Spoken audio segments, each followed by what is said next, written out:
You're sitting in class trying to focus, but the class is just so uninteresting. You decide to scroll on your phone for a second.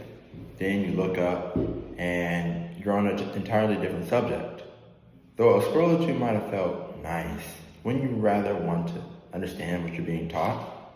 Schools should require a mandatory focus mode on phones to block distracting apps during school hours to improve student focus, academic performance, and overall well-being. The overuse of phones majorly harms students' ability to learn, reduces attention spans, and contributes to lower performance.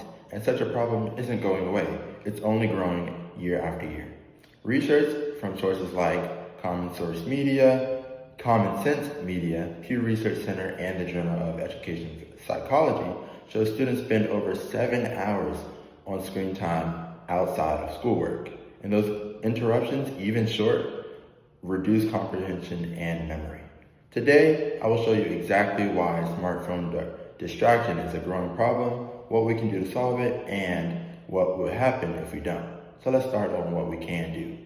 Schools should implement a mandatory focus mode that locks distracting apps during class time while still allowing essential tools like for personal life as well as for academic.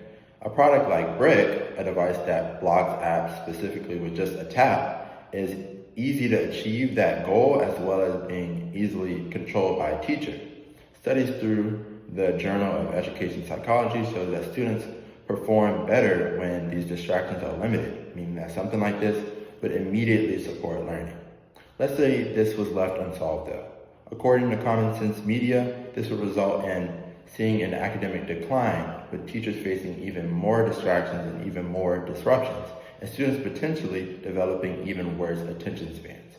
So what can we do right now?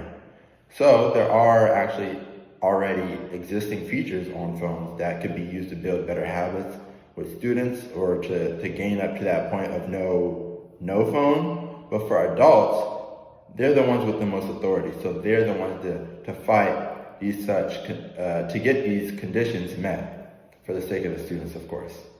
Now let's wrap up on why this matters to all of us. Smartphone distraction is real, and it's not only for students. It's a growing problem, and mandatory focus mode is a practical, achievable option that supports learning. We already saw that if left unchecked, distractions and academic decline will only worsen. An environment where students are fully present and focused can be a reality, but it just requires that the right people do the right thing for the future generation. Thank you.